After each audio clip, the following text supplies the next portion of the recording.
श्लोक 31.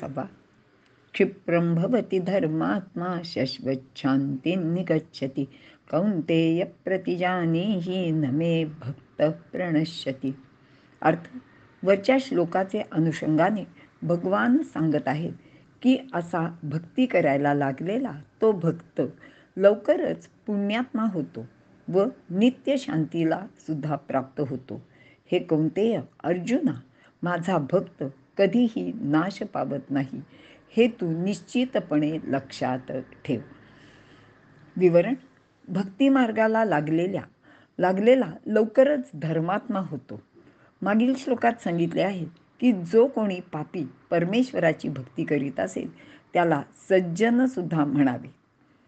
येथे त्याचेच अनुषंगाने भगवंत सांगत आहेत की अशी व्यक्ती लवकरच धर्मात्मा होईल व शाश्वत पदसुद्धा प्राप्त करून घेईल. परमेश्वराच्या भक्ताचा कधी नाश सुद्धा होत नाही.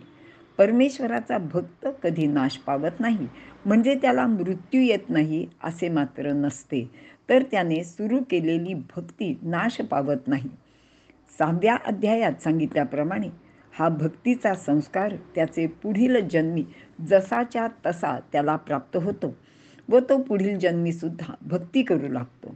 असे अनेक जन्मांचे प्रयत्नानंतर तो ते शाश्वत पद व नित्य शांती प्राप्त करू शकतो, अनुभवू शकतो.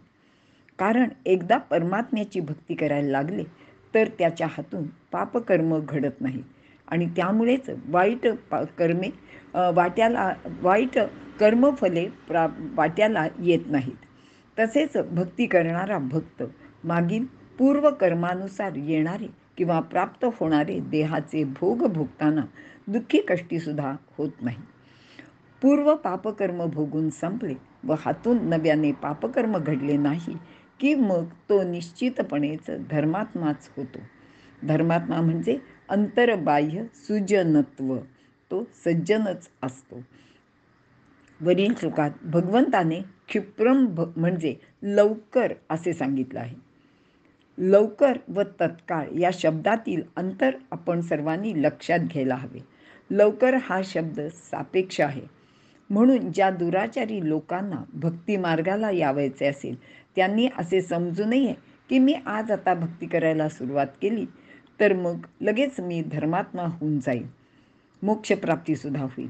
जन्ममरणाच्या फेऱ्याची कथा सांगणारे भगवंत लवकरच या शब्दाची इथे योजना केलेली आहे आणि ही योजना जी आहे ही अत्यंत विचारपूर्वक केलेली आहे, कारण हे भगवंताचे शब्द आहेत. या फेऱ्यासुद्धा सुरू असताना लवकर म्हणजे त्यातल्या त्यात लवकर कदाचित 15, 20, 25 जन्मानंतर असे सुद्धा असू शकते. येथे पृथ्वीवरील दिवस रात्रीचे हिशोबाप्रमाणे ब्रह्माच्या दिवसाची आठवण ठेवावी. कदाचित ब्रह्माचे दिवसाची गणना करून लवकर असा शब्दप्रयोग भगवंतांनी इथे केला असेल. पूर्वकर्म भोगून संपल्याखेरीज मोक्ष मिळत नाही. शिवाय यापूर्वीच भगवंतांनी सांगितलेले आहे ते सुद्धा आपण लक्षात ठेवले पाहिजे, त्याची आठवण केली पाहिजे की बहुनाय जन्मना म्हणते किंवा मनुष्याणाम सहस्रेषु. तर असे हे लवकरचे काय प्रतिपादन आहे किंवा त्याचे विवरण आहे. आता नमे भक्त प्रणश्यती म्हणजे माझ्या भक्ताचा म्हणजेच त्याने सुरू केलेल्या भक्तीचा कधी नाश होत नाही, तर ती पुढील अनेक जन्म त्याचे बरोबर संस्कार रूपाने येत राहते. ती त्याचे मनात टिकवून ठेवण्याची परमेश्वर योजना करतो, म्हणजेच हळूहळू तो उन्नती करत जातो. ज्ञानदेव सांगतात, ज्याला परमेश्वराची नित्य शांती हवी आहे त्यांनी भक्ती करायचे कधीसुद्धा सोडू नये आणि मनात सतत परमेश्वराचेच चिंतन करीत राहावे. आणि यासाठीच कुळ, जात, वर्ण, संपत्ती, बुद्धी अशा अशाश्वत गोष्टींचा विचार कधी मनात सुद्धा आणू नये. अशा प्रकारे भक्ती करणारा जो भक्त त्याचा योगक्षेम भगवंत करतोच. तो कधीही नाश पावत नाही, म्हणजेच तो अंती परमात्म्याचे परमधाम प्राप्त करू शकतो असे भगवंत इथे अर्जुनाला सांगत आहेत. इथे आपण थांबूया.